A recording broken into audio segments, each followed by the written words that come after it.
Over the last couple of weeks here on 411 Outdoors, it's been all about cold steel. We've been checking out a lot of cold steel knives and products, and we're going to continue doing that today as we take a look at the awesome Steel Tiger Karambit knife. Come on with me.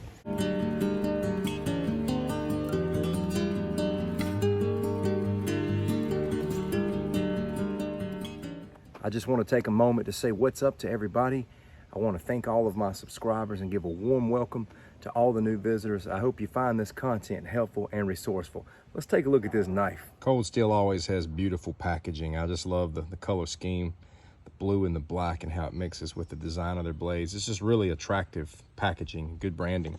Let's look at some of these specs here. We're going to be looking at a Karambit knife with a blade length of 4 3/4, an Aussate stainless steel, a weight of 4.6 ounces, 5mm thick blade on this Karambit, and of course your overmolded Cray X handle. Now let's take this powerful weapon out of the box here. I've already unboxed it once, but I just put it back in here for the video. All right, here we go. We get to take a look at some things now. This is your sheath that comes with it. Now, what I like is it's got a really nice pocket clip. I'm gonna put this on and just kind of let you see the dynamic on the belt here. Get back up here and kind of turn it this way. There it is. I like that setup pretty good. I want to show you now how you can conceal this under your shirt. There it is. If your shirt's really tight, you're probably not going to be able to, but a nice fitted shirt with looseness, you can cover it up pretty well if you want to. Or you can just let it chill on the outside. Maybe throw on a jacket, works perfectly well. All right, let's get an up close look at it. Here is your blade. I'm a pretty big fan of stonewash finish, especially for something like this. I think that looks real good. That stonewash looks really good. Now, this handle, you know, I've seen mixed reviews on this. It's got a very light dynamic. I like the way it feels. It fits well. It's got the finger grips. You know, some may decide to hold the Karambit like this. I'm more of a upside down grip this way. This ring right here is not metal. It's some kind of really hard plastic, but it's got a lot of density. Nobody would want to get struck by it. I doubt very seriously it would break. It's got a very solid feel to it, but it's not steel. It's like some kind of hard plastic. This has a very fast and light feel to it, but it's got a lot of slicing power. Before I bought this knife, I went out and watched the promo video that Cold Steel has on their Karambit.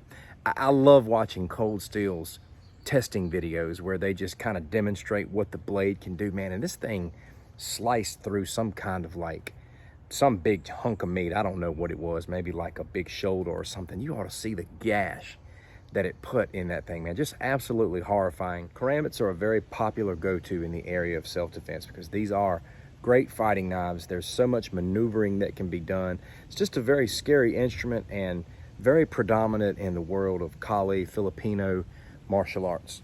And another thing I will tell you is that YouTube is full of really great tutorials in the area of Karambit knives. There's a lot of practitioners out there that really know what they're doing with these things. I have somewhat of a foundation on what I'm doing with a Karambit knife. I don't do too many of the fancy tricks, but as far as like the angles and, you know, the things you can do with a Karambit, I'm kind of up to speed on those things. But there's a lot of good tutorials out there to choose from in learning how to fight with a Karambit knife. There's a lot that can be done in a crisis situation with an instrument like this. A Karambit is not only vicious in the area of slicing, but there's a lot of trapping and maneuvering that can be done using a knife like this. You know, in nature, animals have things like claws, spikes, stingers as a way to protect themselves. And if you've ever been hit by any of those things, you know the pain that it can bring. When a human being wields a knife, whether it's a regular knife or especially something like this, they have given themselves a claw. They have given themselves a stinger, and nothing makes me think about a claw more than the Karambit. Is it grim even talking about the idea of having to use something like this on another human being? Absolutely. I think it's a very disturbing topic.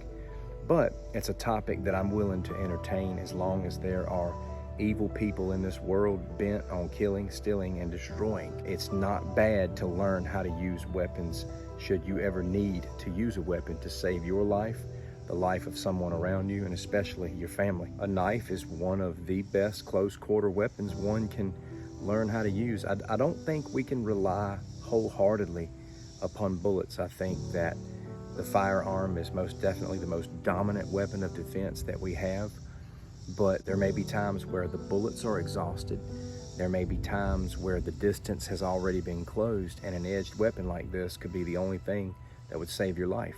I like how that cold steel doesn't hide the fact that these weapons are for self-defense and they're designed to be used that way. A karambit knife is not something I'm going to be bushcrafting with, so this is one of those blades that you actually hope to never have to pull out. It sure is good to know how to use it, and it's nice to have it in your collection. And I don't ever anticipate having to sharpen my karambit, which this one comes very sharp, obviously right out of the box here. Shaving sharp for sure. And just like I said, razor's edge on this blade.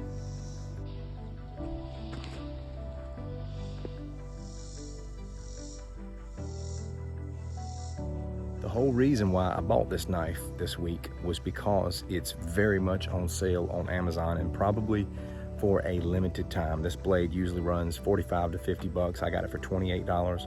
I don't know what the latest price is, but I'm gonna go out and get you that link, and I'm gonna drop it in the description. Thanks as always for taking time out of your schedule to watch these videos. I'd love to hear from you in the comments. Take care, my friend.